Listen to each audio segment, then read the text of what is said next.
Good evening, everyone. Thank you so much for being here tonight. My goodness, it's been a journey, hasn't it? 6 sessions and Q&A so far to learn about the Ngondro practice, and I hope it's been useful and helpful to all of you. This evening, my topic is going to be how to prepare to start Ngondro.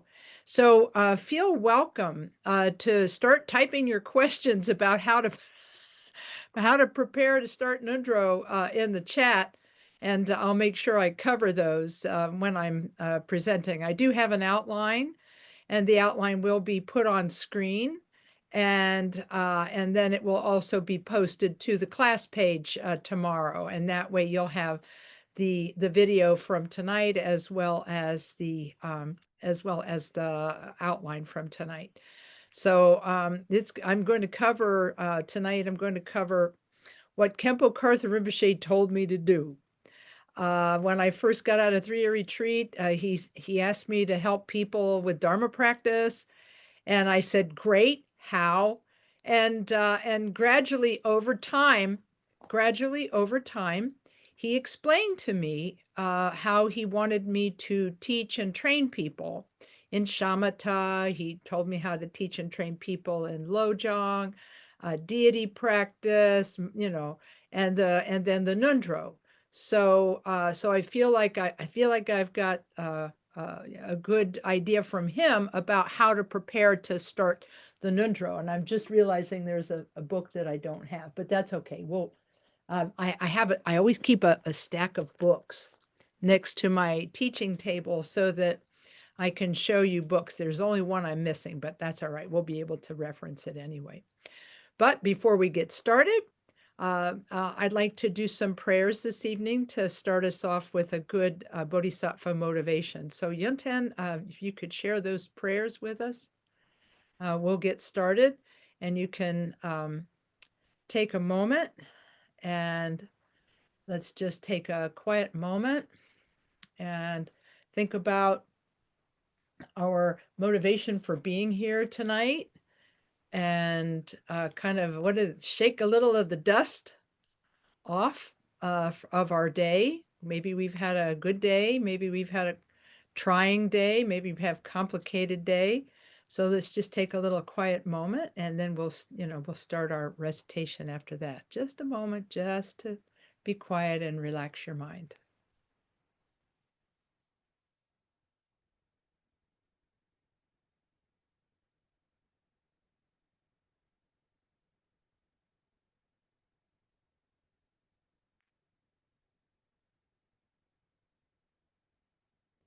Okay, we'll start with the Karmakaji lineage supplication.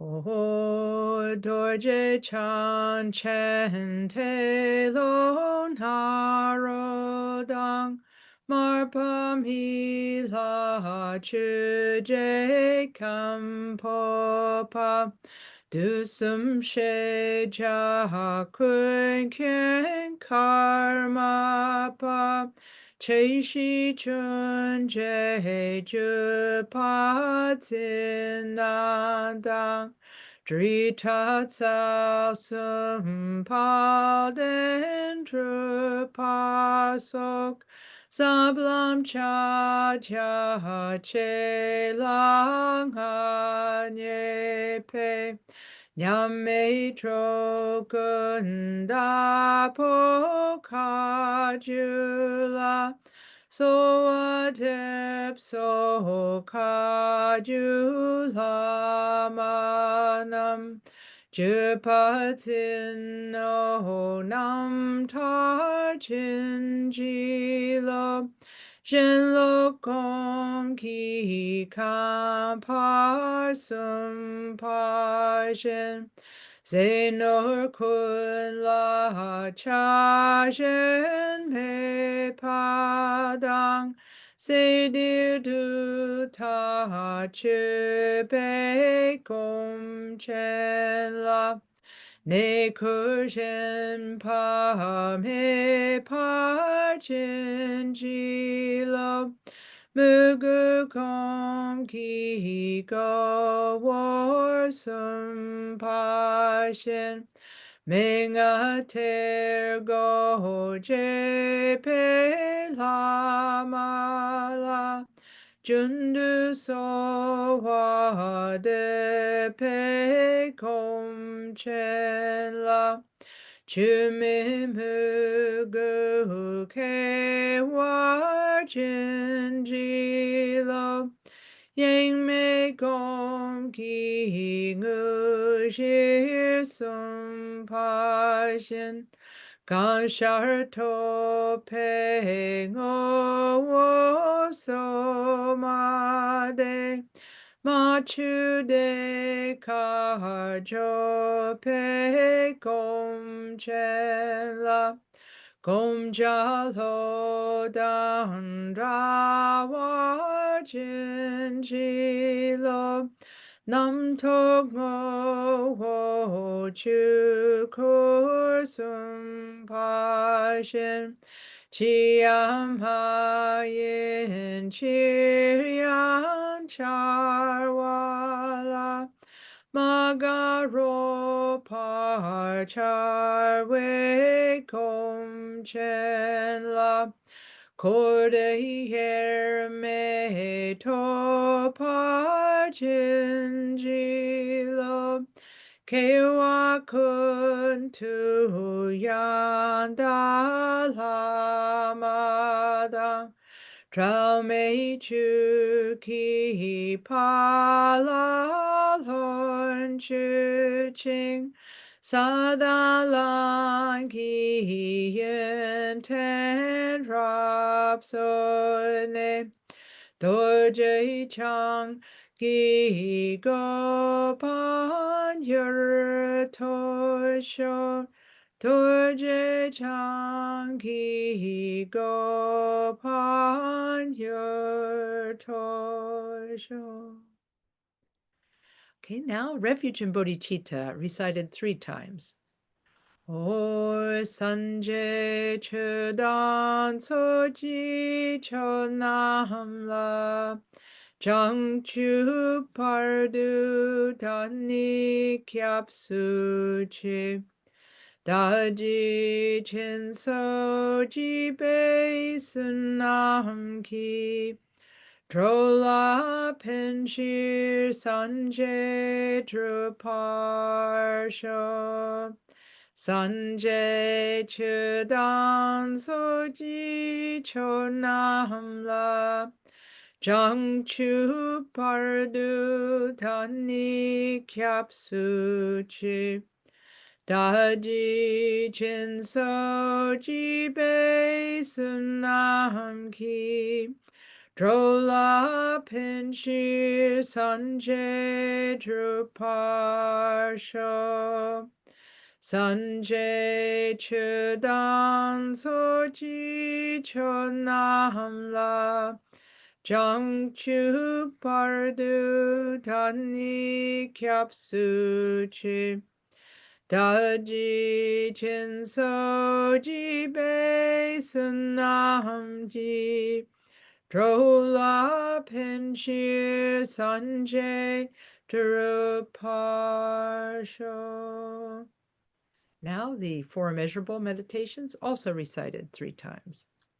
Samchen tamche tewa tan tewe gyu tan tempar gyu chik dungao tan dungao gi gyu tan trawa chik dungam hepe tewa tampa tam hindrawar chik nerin chantan yidan trawe tonyen chimpolan hepar chik Semchen tamche tewa tan tewe gyu tan tempar gyu chik dungal tan dungal gi gyu tan drawa chik dungal hepe tewa tampa tam hindrawar chik nerin chantan didan drawe tonyen chimpola nepar chik Samchen tamche tewa tan tewe gyutan tempar gyurchik dungao tan dungao gyutan trewa churchik dungam hepe tewa tampa tam hindrewa churchik Neri chantan yidan drawe tonyen chimbola nepa jurchik Chasawadan chuchi shapadang Jesu yirang kershing so hwayi Gewa chunze dagi chisapa Tamche dagi chanchu chingo.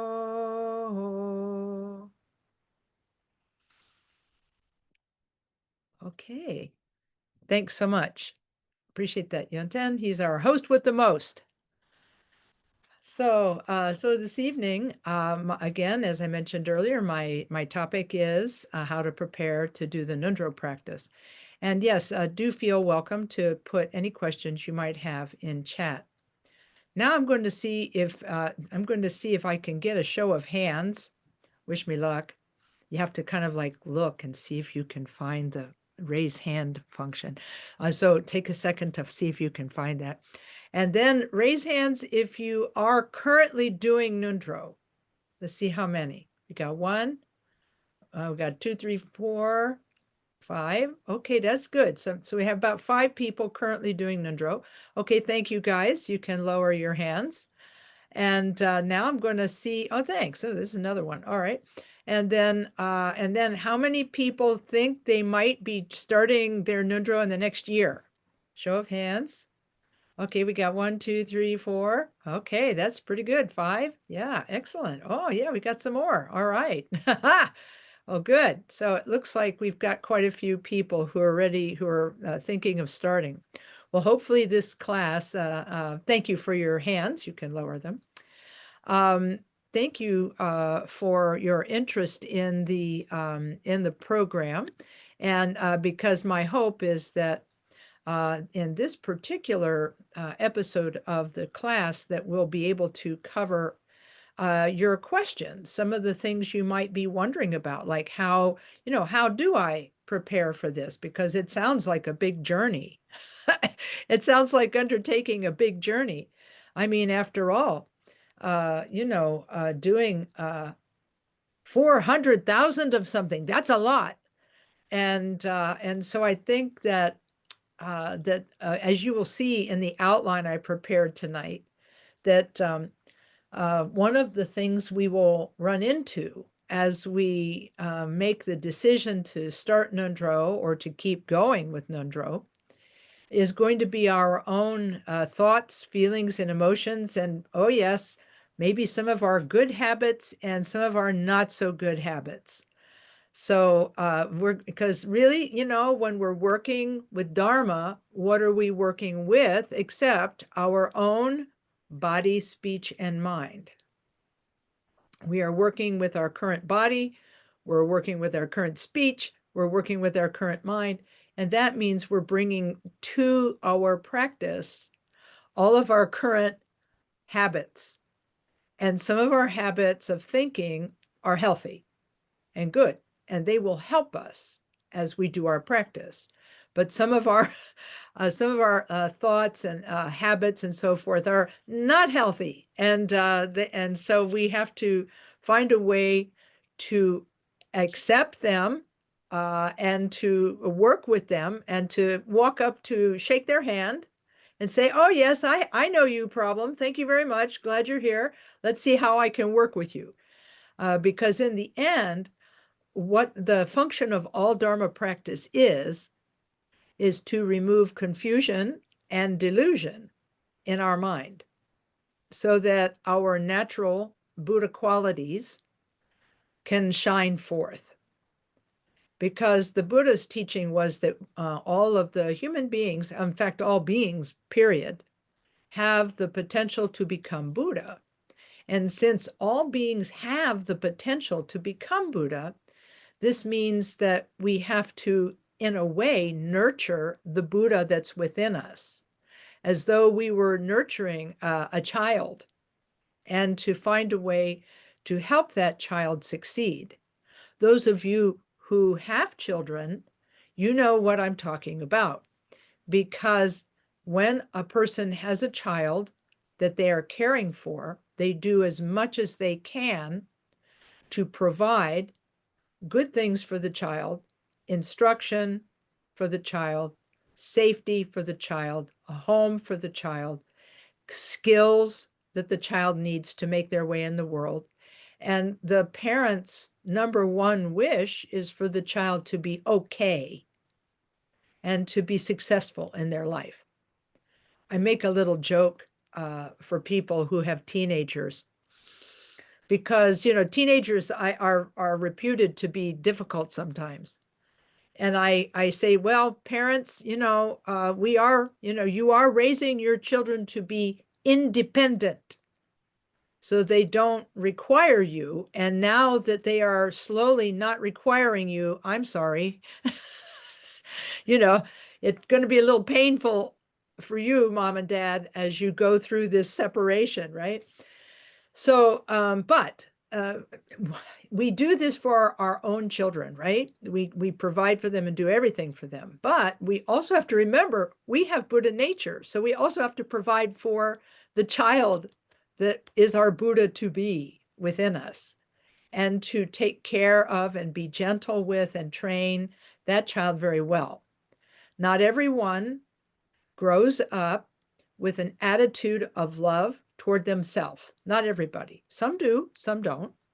And so, in a way, Dharma practice can help us to begin to nurture our own inner child, whether that inner child is an emotional inner child from this lifetime, or whether the child is our Buddha nature that is to come in the future and be the Buddha, a Buddha in the future. So anyway, all Dharma works with the mind. And when we undertake a large practice, a long practice like Ngondro, we feel like we have to get ready. It's almost like we're getting ready on going on a journey far from our home, and that we feel like we need lots and lots of things. We have to pack everything. So hopefully I will give you a packing list today for your journey of Ngondro. And this will help you as you're getting ready to start the practice. So let me look for my outline, and let's see. Here it is. Okay. Let's see if I get to the right place.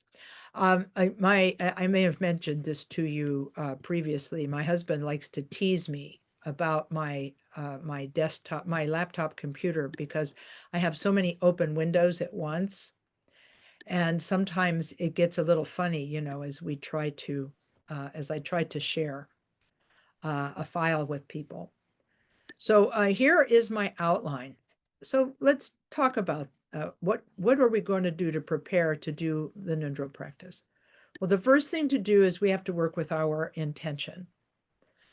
Some people say they start Ngondro because their friends are starting it, or they're starting it because they think it's the next thing after you've done shamatha practice and tonglen practice, and maybe you've done some chenrezig mantra practice or tara mantra practice, and you're thinking, well, if I really want to advance my practice, Ngondro is the next thing to do.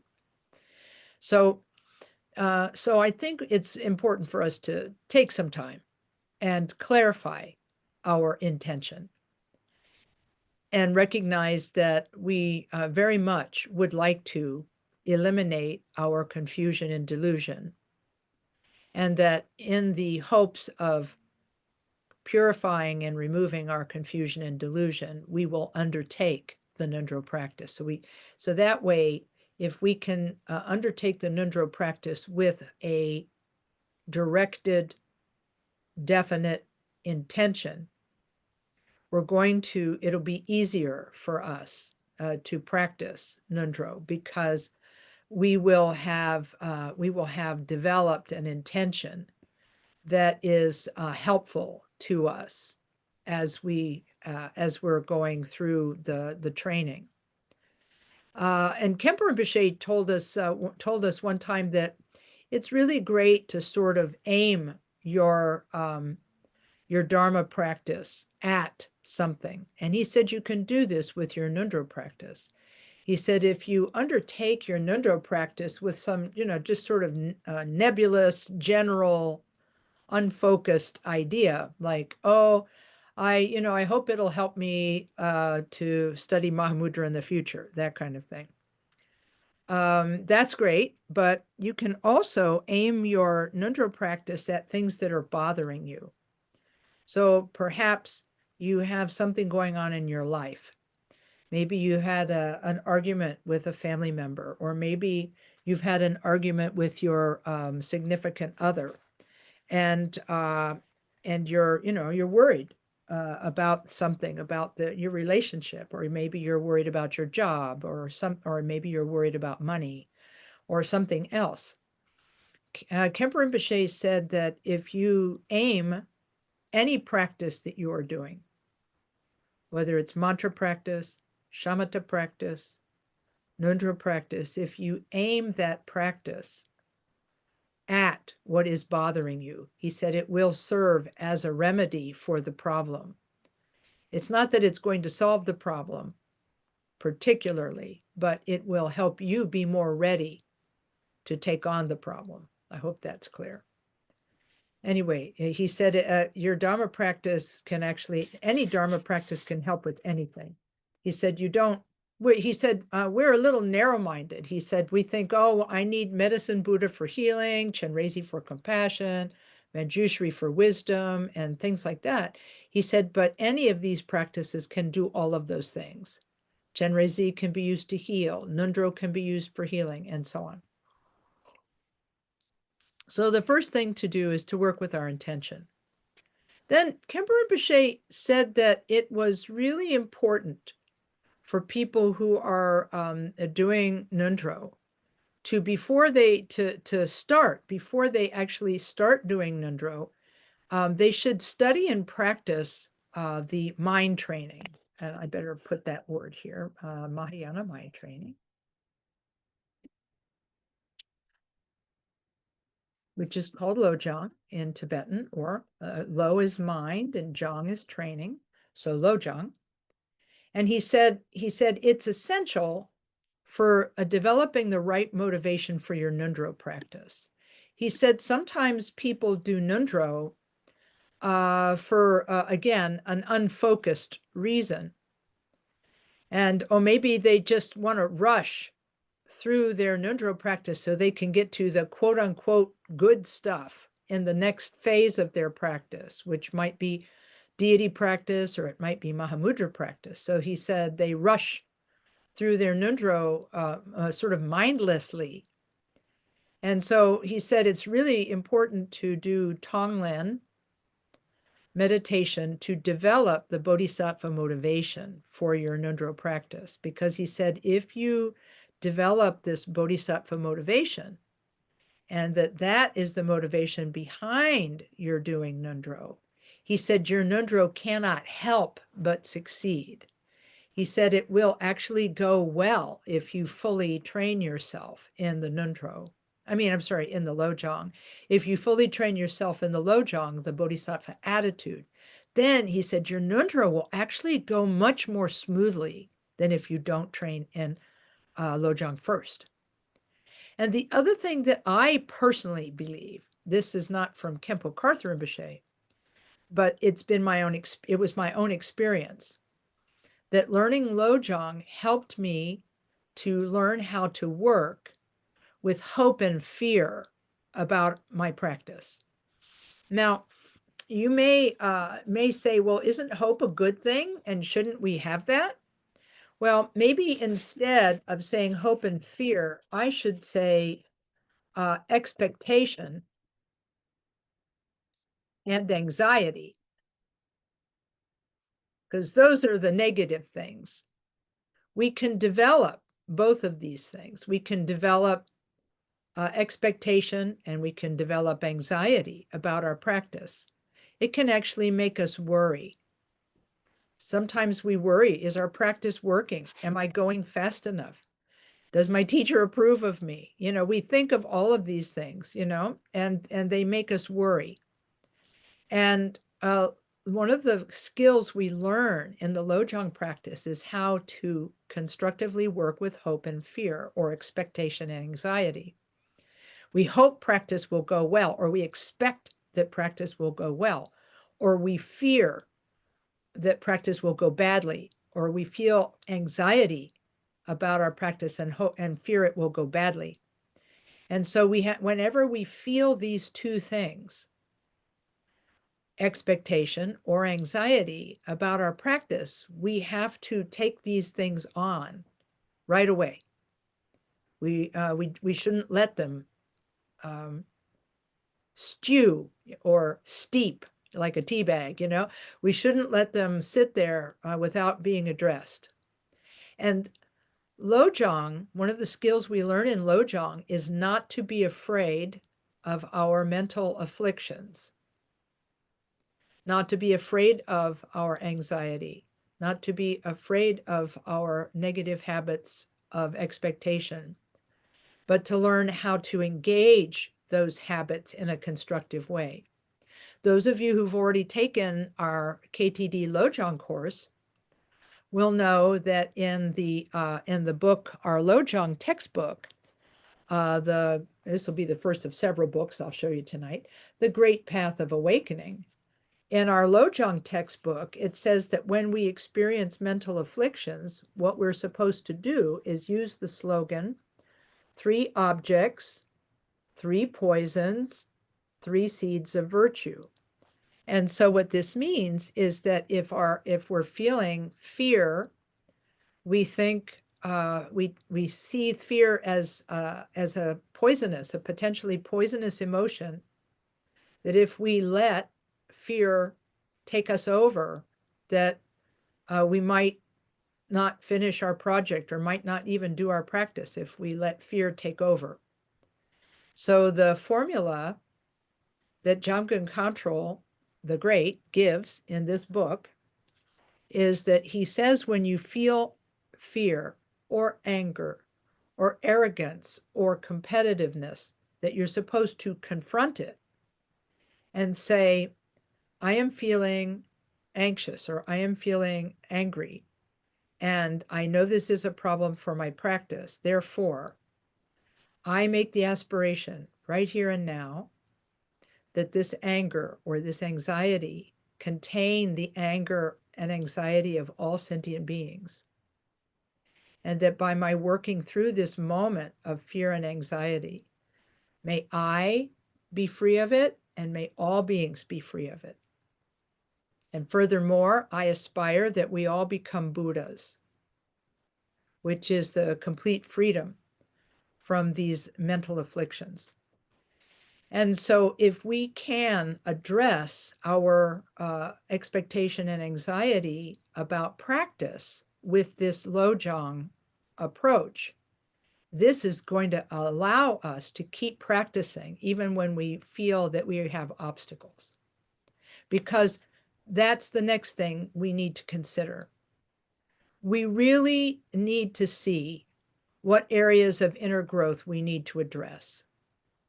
This is because serious Dharma practice, and Ngondro, it's a serious Dharma practice that we take on to complete 100,000 refuge prayers or prostrations, whichever we choose, or 100,000 Vajrasattva mantras, or 100,000 mandala offerings, or 100,000 or even 200,000 Guru Yoga prayers.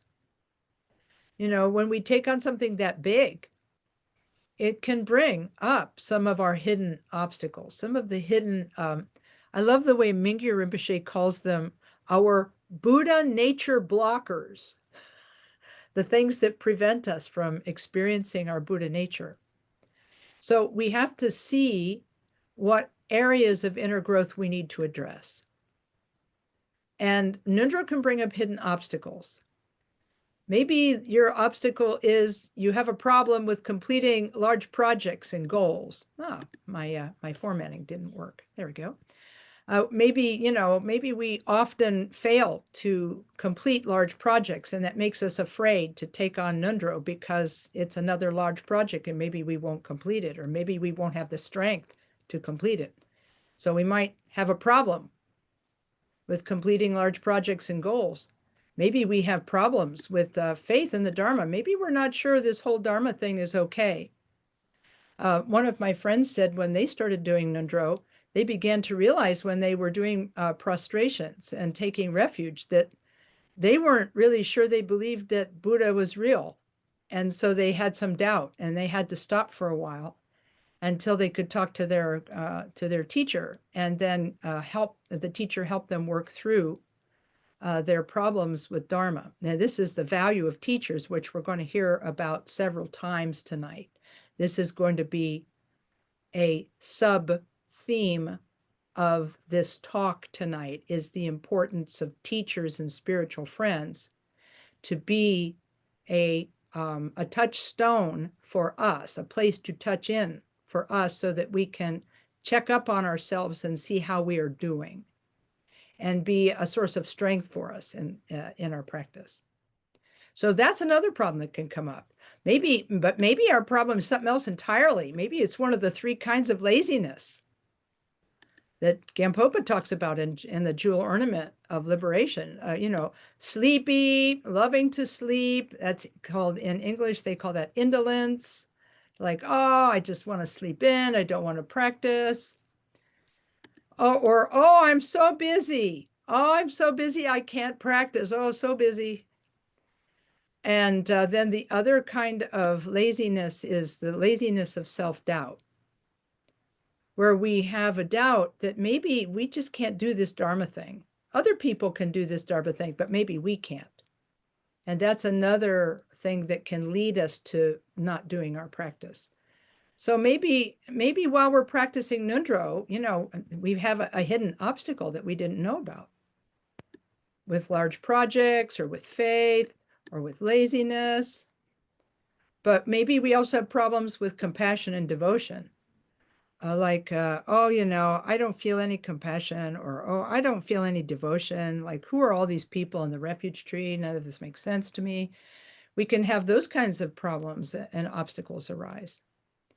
Or maybe we have the problem with numbers and with competition. Because some people, when they hear the number 100,000, they get like really angry. Like, who expects me to finish this and why? And like, how dare they? And like, this is ridiculous. Or they may think, oh, I'm never going to get this done. Oh, it's going to take forever. So we have all kinds of hidden thoughts that we don't express to anybody, but these may come up. Or maybe our problem is competition. Maybe our Dharma friends seem like they're going faster than us. Or maybe we seem like we're going faster and we feel really a little bit arrogant about ourselves. Or maybe we're competing with ourselves. So there's lots of hidden problems that could come up when you do these things. Khenpo Rinpoche, he used an interesting example. He said, people say to me sometimes, wow, my Dharma practice has brought up a lot of my hidden obstacles and I don't like it. It's uncomfortable.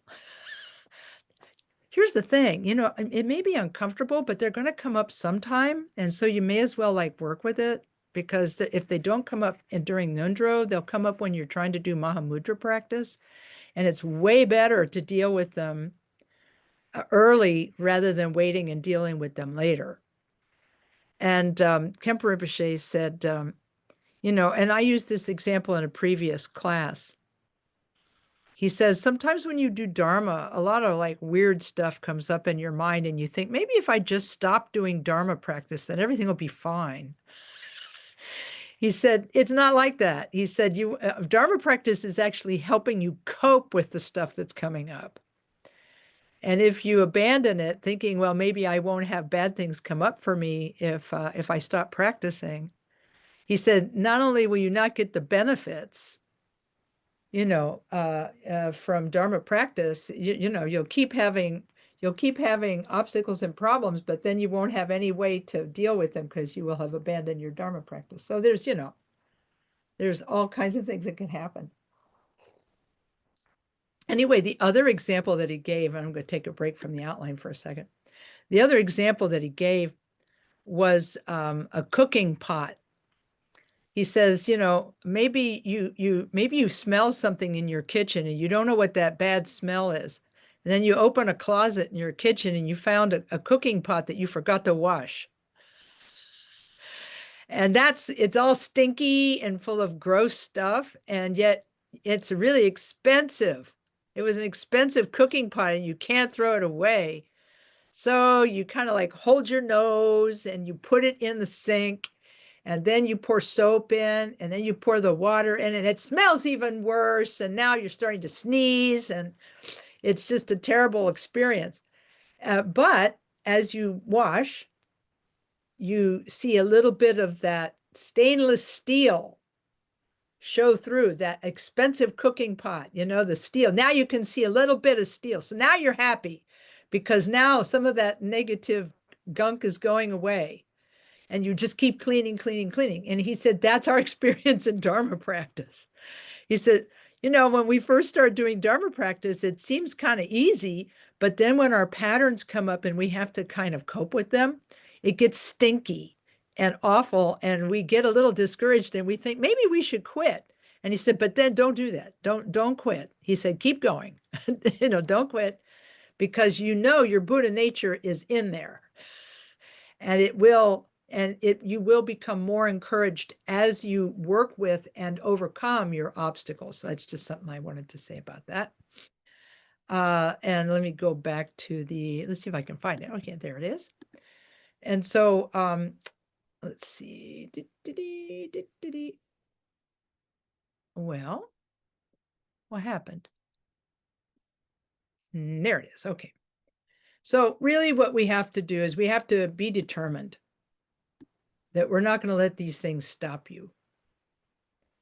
We're not going to let these things stop us. And then that we will recognize them and address them instead of hiding from them or running away or pretending they're not there. These are this ability to recognize and address the hidden faults. It's actually a skill that we learn in Lojong practice, which is another reason why Lojong is such a good thing to do. It's because you learn skills through Lojong practice about how to recognize and address the problems that come up. Then, another thing that you can do, let's see here if we can well, this is just not working. Well, it's going to take me a minute. I'm going to have to, I'm having a technical problem on my laptop here. Gotta find it again. Here it is. Yeah, it's just one of those things. So we have to, one of the things that's helpful to do as we're getting ready to do our Ngondro practice is to practice a little bit of the 4 thoughts that turn the mind toward Dharma. We learn how to contemplate them.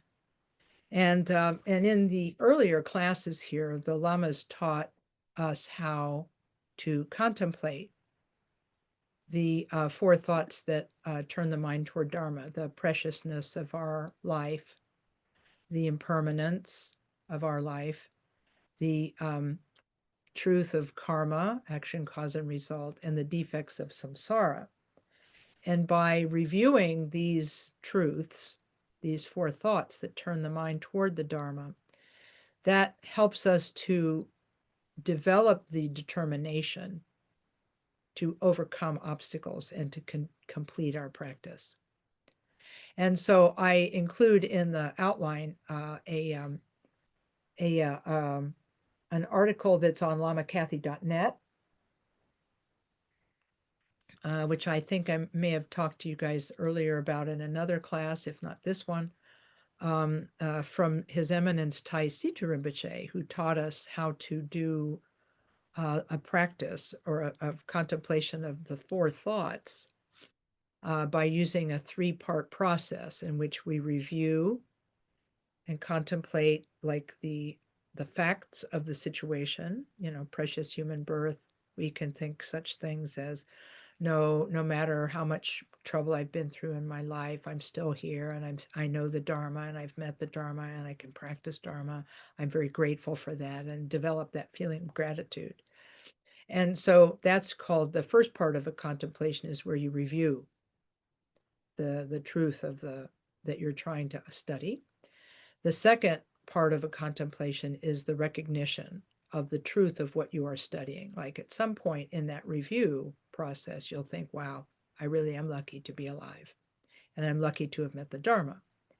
And that's called recognition. Only lasts for a second, but it helps us to keep moving in the practice. And then the third part of a contemplation is the resolution, where we use this recognition of the truth of the matter that we are studying.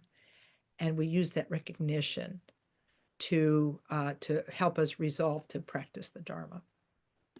And so if you do short periods of this contemplation every day while you're getting ready to start Ngondro practice, it's better than doing longer periods of contemplation occasionally. So even if you spend 3 minutes or 4 minutes or 5 minutes on contemplation, it's going to be helpful. And then the next thing to prepare for doing Ngondro is to read the opening chapters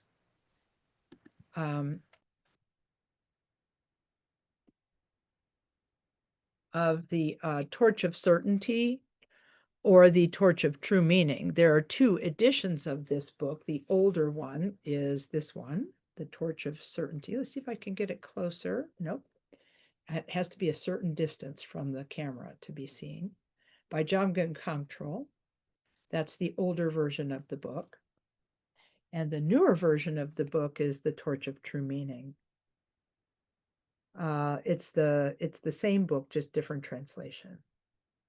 And so Khenpo Rinpoche said, when you're studying the Torch of True Meaning, he said you should, if you have not started Ngondro yet, it's important to study the chapter on the four ordinary preliminaries, or the four thoughts that turn the mind, and then to study the first of the four uncommon preliminaries, which is going for refuge and the generation of bodhicitta. And he said, he was very definite about this for me as a teacher. He said, really, really have your people only read the chapters that they need to read in order to practice what they are doing right now. Don't encourage them to read ahead. Like if you're doing the refuge and bodhicitta practice, don't be encouraged, or don't try to read about Vajrasattva practice. He really argued against this.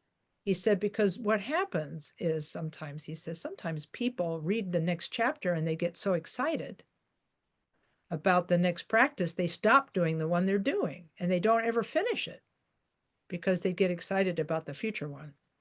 Now it's fine to, and here we go again, talking about the importance of teachers. If you have a teacher, it's really important to talk to your teacher about what kind of reading you can do and should do while you're doing your Ngondro practice. Khenpo Rinpoche told me that one of the best things that you could read while you're doing Ngondro practice during the days, weeks, months, and years that you are doing Ngondro, that he said it's great to read the biographies.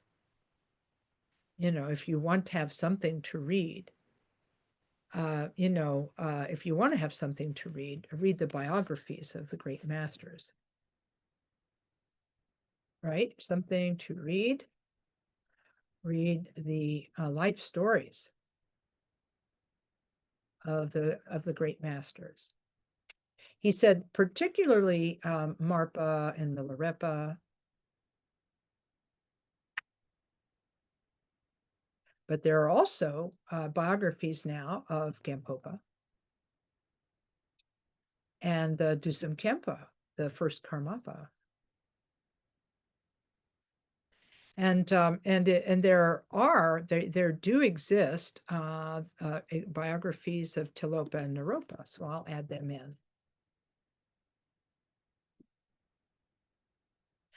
He said, what's good about these, and particularly he said about the life of Milarepa, he said, is the life of Milarepa, even though Milarepa was, sort of like almost a superhuman being and had great devotion and great compassion, and we may not think we could ever be like Milarepa.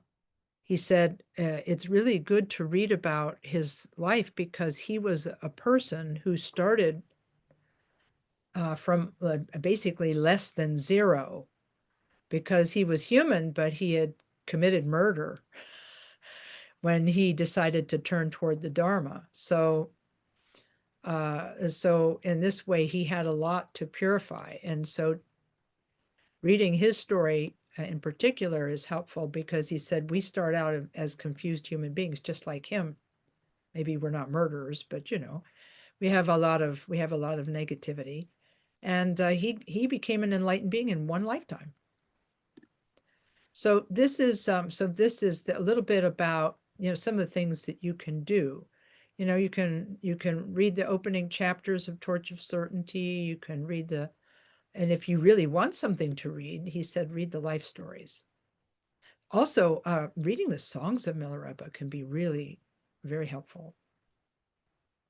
I know Lama Karma Drodol has been teaching quite a bit about the songs of Milarepa, and Lama Lodro Lamo has taught about them too. So those are good teachings to study.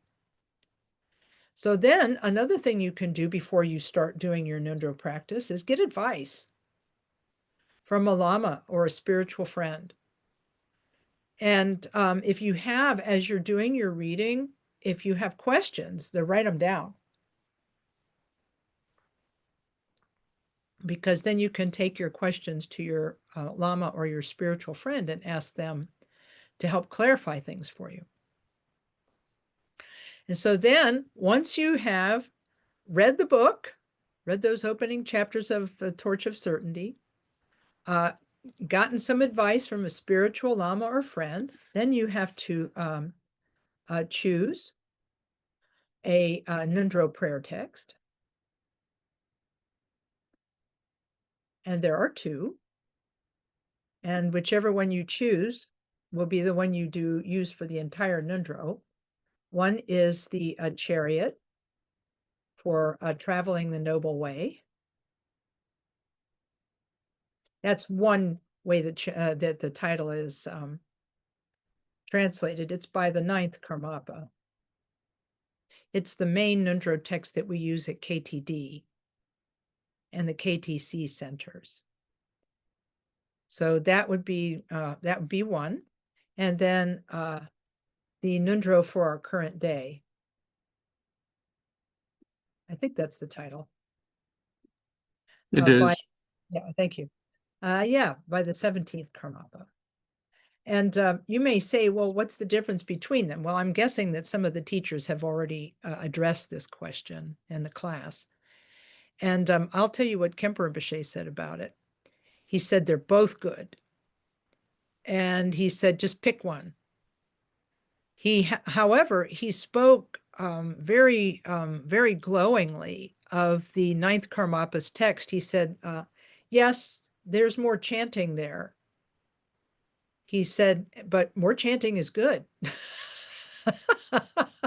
More chanting is good. You accumulate more virtuous mind, but here's what I would say. If you need a shorter text or you're not going to do it, well, then now you know kind of what you want to pick. But Kempo Karthar Rinpoche did favor the 9th Karmapa's text because it had more chanting in it.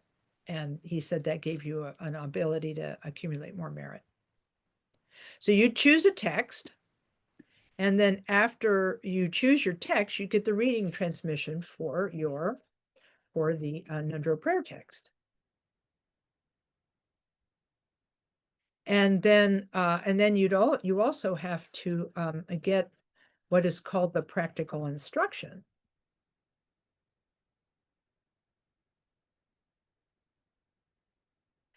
The reading transmission in Tibetan is called lung.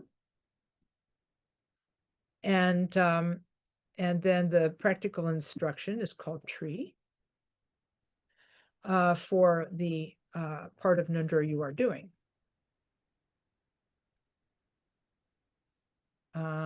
For the first part of Ngondro, because this is for preparing to do it.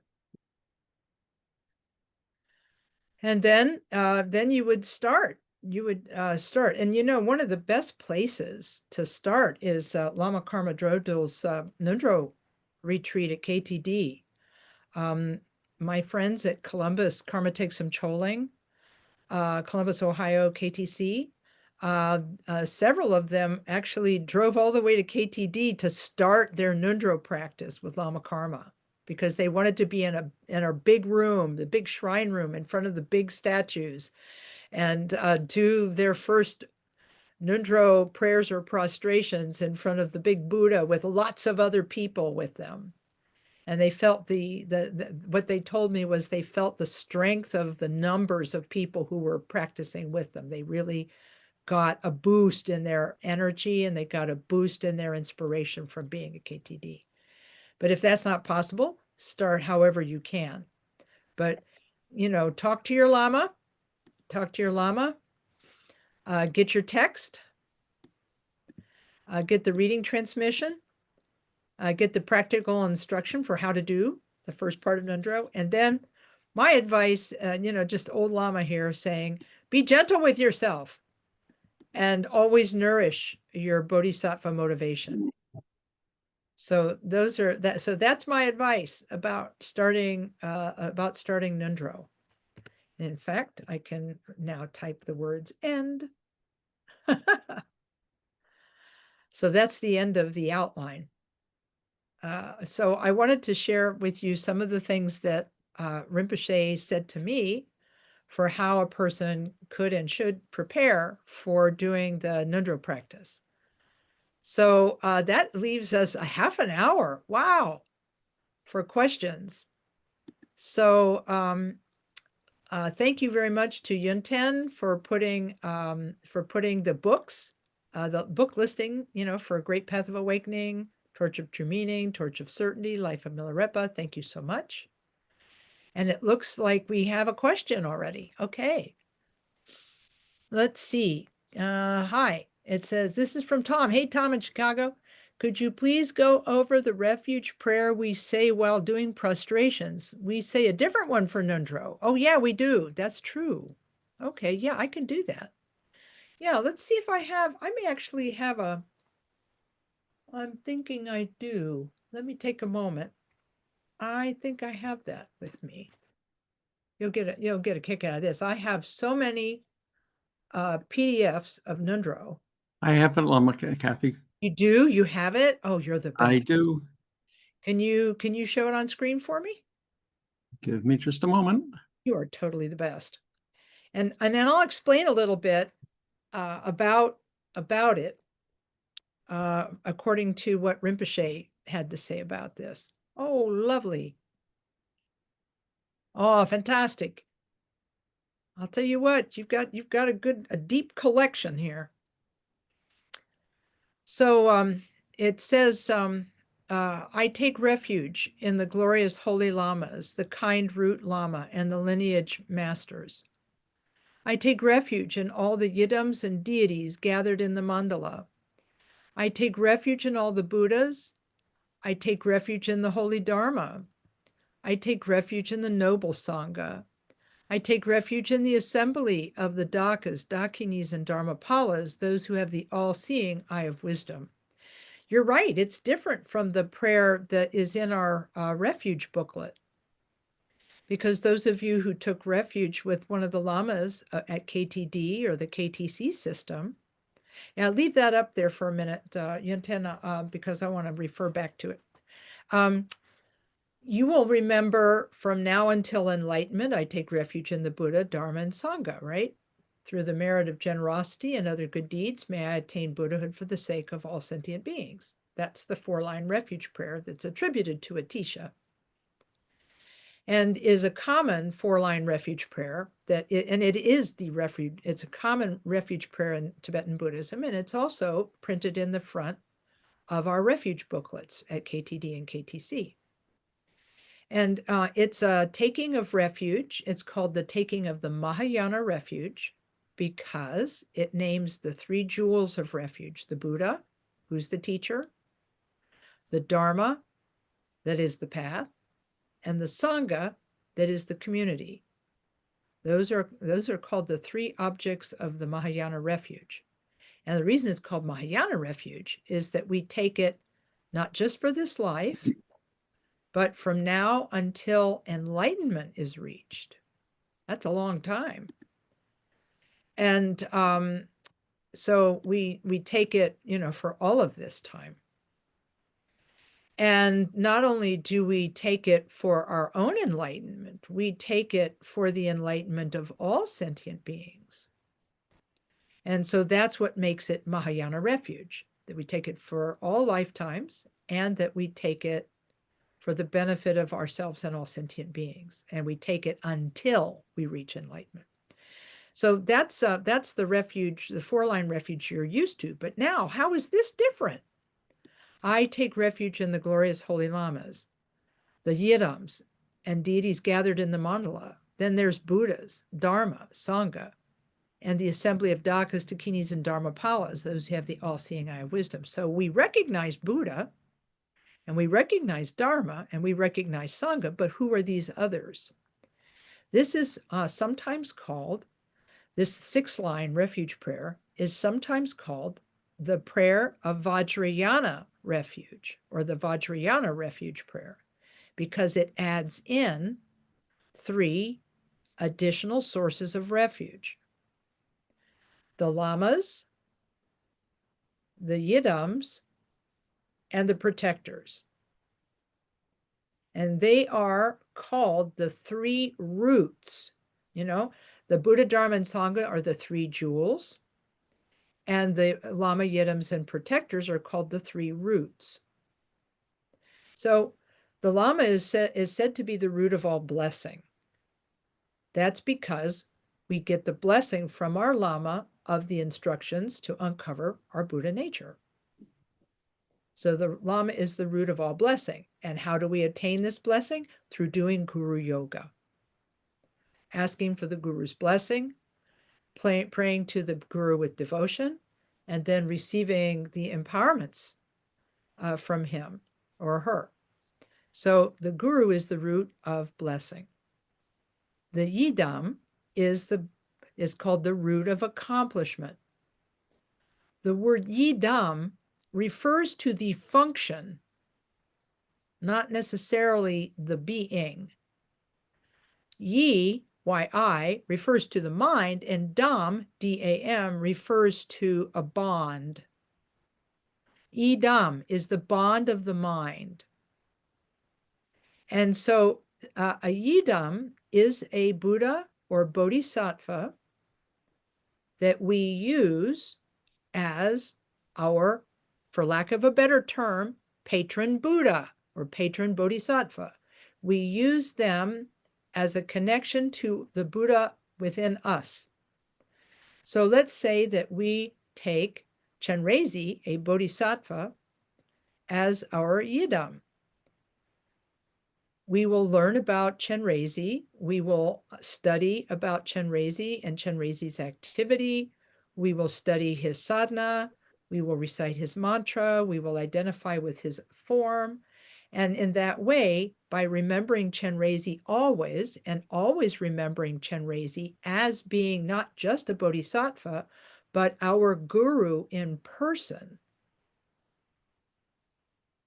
we join the guru with the yidam in this way in order to accomplish Buddhahood. And that's why the yidam is called the root of all accomplishment.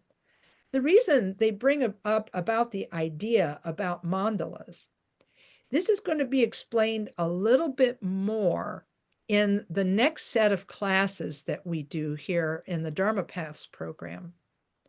The next set of Dharma Paths program classes are about creation and completion meditation or deity meditation. And we'll talk more then. But the idea is that we all embody Buddha nature, but we can't see it right now. And so by visualizing a Buddha or Bodhisattva, we enter the mandala of that Buddha or Bodhisattva, the pure realm of that Buddha or Bodhisattva, and imagine we are there, and imagine we are that Buddha, and that we are part of that mandala. And that by doing this, gradually over time, we begin to see and develop something called sacred outlook, which allows us to see wherever we are as a pure realm, as a mandala, and all of the beings in it are also the deity. I had a friend who is overseas right now and recently took an empowerment from a master overseas. And the master said, I'm giving you some homework. Your homework is to see yourself as the deity of practice, but also to see everybody else that you meet as the deity of that practice. And in this way, we purify our mundane mandala of our family, friends, and situation and surroundings into an enlightened sacred world. That's why it's called the yidams gathered in the mandalas. So the idea is that we're slowly, through the yidam practice, trying to accomplish Buddhahood and purifying our own realm. And then finally, the Dharmapalas. I know they are grouping Dakas and Dakinis here, which are enlightened Vajrayana practitioners who act as helpers to us on the path. But really, we're mostly talking about the Dharmapalas or the Dharma protectors. Dharma protectors are also Buddhas and Bodhisattvas who manifest in a fierce form in order to help us protect ourselves from our own worst impulses and our own worst emotions and habits. We don't ask the protectors necessarily to pacify other people's negativity. We mostly ask for them to pacify our own negativity, which is why in the description of the three roots, remember, Lama is the root of blessing, Yidam is the root of accomplishment, the Dharmapalas are called the root of Dharma activity, because by practicing the protector practice, we protect ourselves from negativity and learn how to accomplish the different types of Dharma activity. So hopefully that will help you, Tom from Chicago, understand the 6-line refuge prayer that you may have seen in the centerfold of your refuge booklet, but may not have completely connected to. Okay, let's see what we've got. Is there a way to share the link so we can memorize it? Okay, you have Yunten. Is there a way to put that share that as a page in just as a PDF in from the class page, maybe? I would have to extract it and create it. Yeah. Okay. It's actually something that I typed to do practice from my laptop rather than doing it. So Okay. it's not an authentic source. Okay. So yeah, so Tom, sorry, we can't do that. But you know what you could do, Tom, is you could take your own Ngondro text and Xerox it, and then just take the Xerox with you as a way of learning how to memorize. Okay, yeah, thanks a lot. Appreciate that. It is in both the Petra format and the Western book format that we have at the bookstore. Those are authentic sources. The translations are a little bit different. So Okay. you might want to look at both and see which one works for you most comfortably. I find the Petra format to be more powerful for me personally. Oh, I do appreciate that. Thanks very much. I'll tell you what, this is the good thing about having Dharma friends, because you can learn from each other. If you can learn from people who are also doing the same practice. Eric is asking, can you please recommend any places or sanghas in the New York City area to meet in person with spiritual friends practicing Ngondro? Feeling slightly overwhelmed by doing all the steps alone, and would love to connect with teachers and practitioners locally. Ooh, I'll tell you what, I am not plugged in, but Lama Sonam, she may be doing translation and may not be available to answer this question. But if she has a moment, could you type in an answer, Lama Sonam, because Lama Sonam lives in the New York City area, and she might be able to help you. If we can get that for you, we'll get that for you. Yeah, I understand exactly what you're talking about, because it is great to have other people to practice with. Well, you know what you can always do? You can always, this is a terrible thing to say, Eric, but once a month on the third Sunday of every month, Columbus KTC has a Ngondro group, and we get together and talk Ngondro. It's led by Lama Tom Broadwater. And we can, if you go to our website, which is www.columbusktc.org, you'll get the Zoom link to join us by Zoom. Unfortunately, we don't have a weekly. We do actually have a weekly Ngondro practice, but we don't Zoom cast it. Every Sunday at 9, there's some of our folks in the shrine room, while our intrepid Green Tara team is doing the Green Tara chant. The people on the other side of the room are doing Ngondro, so that's pretty cool. So hopefully that will help. And the other thing I would do is maybe, like I say, let's see if we can't find a way for Sonam to give us the info, and maybe we'll put it on the class page. Yeah, I totally agree with that. Okay, Viviana, let's see. Okay, yes, she's just saying she's sorry she couldn't stay, but she in the class tonight, but thanks. So here's Michelle. It says, I have read the first several sections of Torch of Certainty, hoping it would offer guidance on whether or not I was far enough along in my Dharma path to begin Ngondro. It answered many questions, and I found it very helpful. But one question I have refers to Trungpa Rinpoche's teaching about needing a strong foundation in insight meditation before beginning. I think my shamatha practice is adequate, but I'm not sure if I am where is needed in Vipassana. If I am studying this and practicing only just now in my current, which I am studying this and practicing just now in my current Dharma group. I plan to attend Lama Karma's instructions and practice later this month. Okay, very good. Yeah, I'll tell you what, I am not familiar, Michelle, I am not familiar with Chogyam Trungpa Rinpoche's advice. So I apologize, I can't comment on his advice. But Khenpo Karthon Rinpoche did not have this, he did not give this advice. This was not the advice he gave us. He said that what was really the two things that were important is that a person have some shamatha practice, that they be able to do some shamatha practice, and that they learn Tonglen and practice Tonglen regularly. He did not ask for his students to study and practice Vipassana.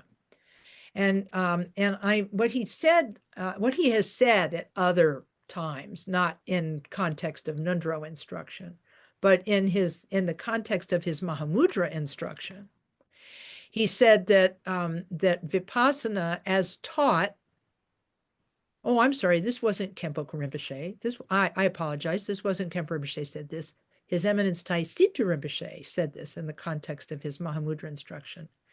He said that the Vipassana practice that is done by the Theravadan groups, the ones who do the 10-day meditation intensives, their techniques are different than the Karmakaju techniques.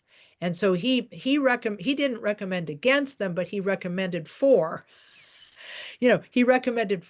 learning it through the Karmakaju tradition. So of the Vipassana that way. And Khenpo Rinpoche told me that we could start talking about Vipassana a little bit with individual shamatha students as they showed readiness. But in terms of giving Vipassana instruction, that was really, he said, you have to wait until the student has done sufficient shamatha to really to do Vipassana practice.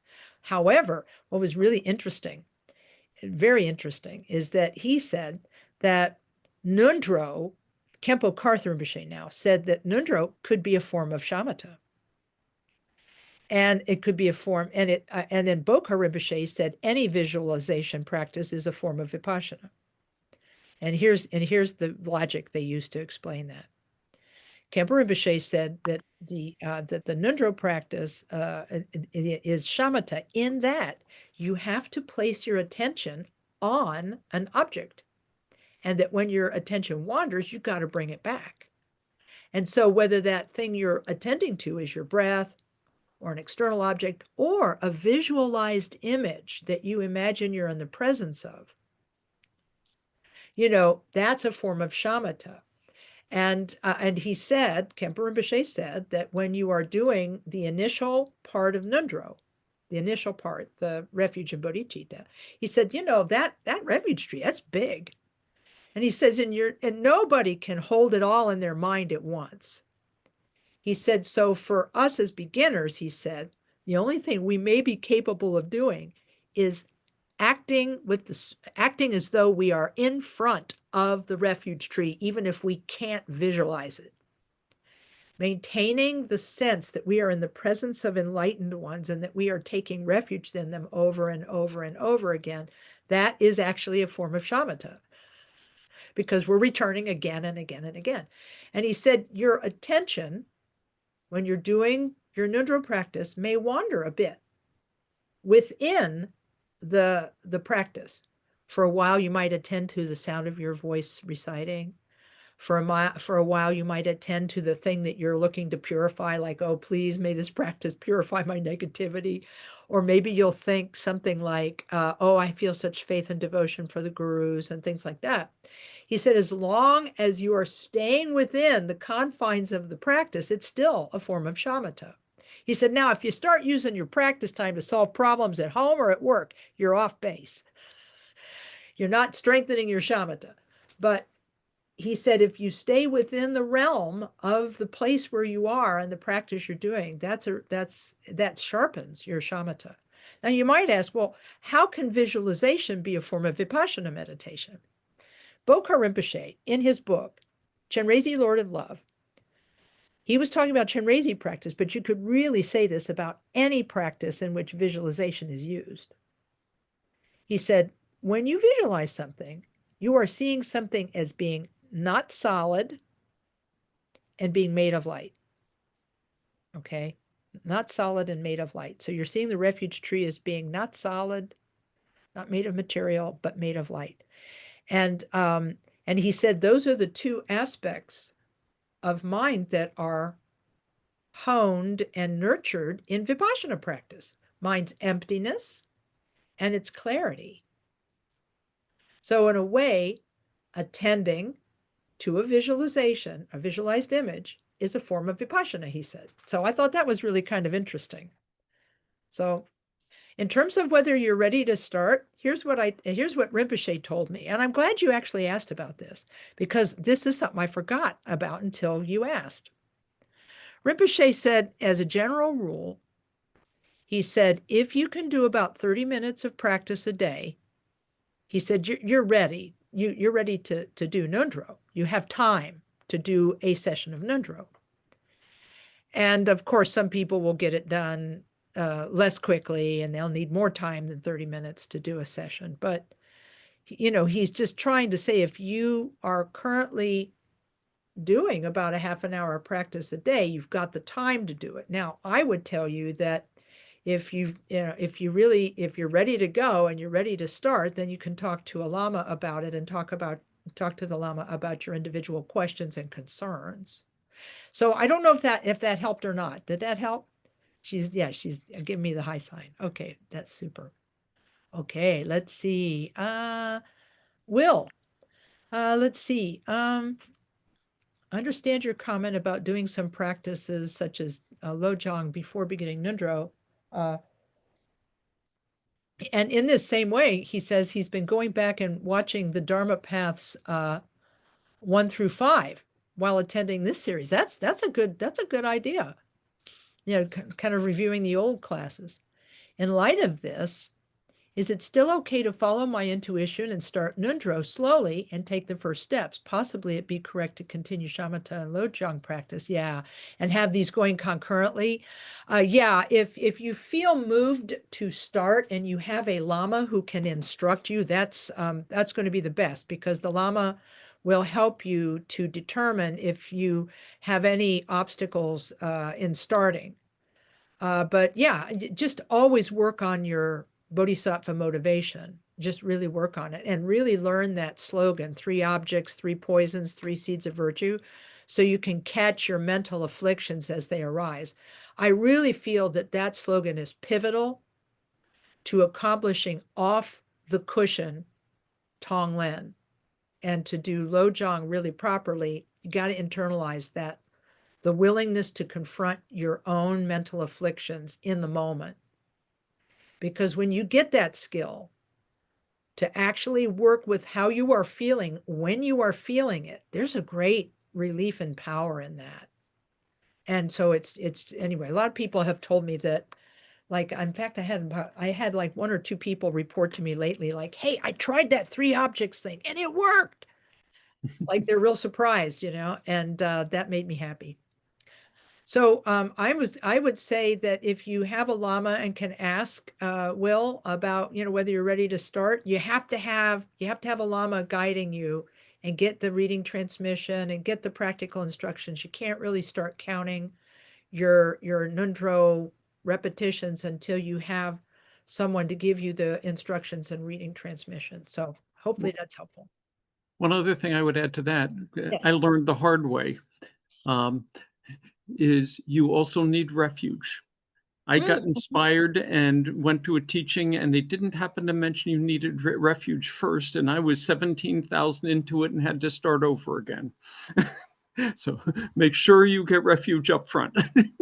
I really, I'll tell you what, that's a really good call out, because when we're enthusiastic, when we feel enthusiastic, we don't think about stuff like this. And then the teachers don't think them include it. Like, duh, what are we thinking? So I appreciate that. We just make assumptions. Let's see if there's any questions. Did I miss any questions in chat? Oh, good. The person is saying I took refuge in Sikkim, Drupal Dechen Rinpoche. Oh, fantastic. He instructed me to find local resources. So I connected here at KTD. Go Will. We're here for you. We're here for you. You're very lucky to have had all those blessings in your life, and we're here to help you with the next part. So you go, guy. Yeah, I get that. Okay, I got time for one more. If there's one more out there, you can either use the raise hand function or type it into chat.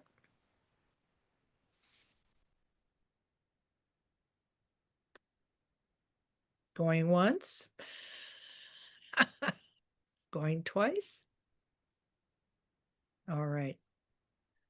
Okay. Hey, thanks everyone. It's been delightful talking with you, and make sure that you come next week, because we're going to have we'll have as many lamas as we can put under one Zoom roof to answer questions you might have about these classes. And thanks again, Will, for the idea of going ahead and rewatching, watching the old things that you hadn't seen. I love that idea. I think that's why they're posted, so folks can watch them. So thanks. Yeah, it's awesome. Okay, cool. I didn't know that. All right. Well, hey, I'm going to make the aspiration that y'all are able to deepen your practice, whether it's Ngondro or something else. My prayer is that you find and connect with teachers and practices that really help you feel strong and able, and I'm real happy about that. So, all righty. Let's have some dedication prayers. Let's dedicate the merit of our session tonight. Thank you, Yunten. All right. Okay, so we dedicate this to the way Kemper Rinpoche used to say to dedicate merit. He said, dedicate it to all sentient beings in general, but specifically for people who need extra prayers. So I'm going to ask tonight that we think about all sentient beings in general, but especially folks, human beings who are suffering at the margins of society and are in conflict zones around the world, wherever they may be. If the conflict zone is in their home, if it's in their city, their nation, the world, let's pray for all those who are in conflict zones and all of those who are incarcerated. We'll start with the long life prayer for the Karmapa.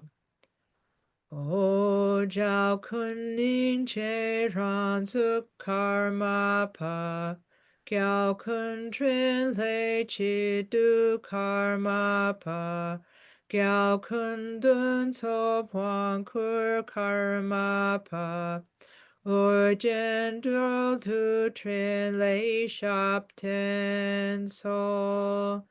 Sonam Dei Tam Che Zipani, Tom Ne Pedranam Pam Chen Kega Na Chi Palap Trupai, Si Pe So Le Tro An Yer Tro Shok. Champal pa wo ji tar ken pa tang, kun tu sampo de ante jinte, de da kun ki che su ta lop ching, ge wa di da tam che rap tu ngo. Sanje kusum ne pejin la tang, chuni min ju ten pejin la tang, gen dun mi che dun pejin la ki, ji tar ngo wa mun lam dru par sho. Du ji le jiao jiao wei trin le pa, karma pa ten ten pei ning po di, cho tar kun chap chap chin chun mi che, ta para pel pel wei tara shi sho. Okay, thanks everyone. Take good care, and we'll see you next week for Q&A. Omane Peme Hong. Thanks everyone. Happy to see you all.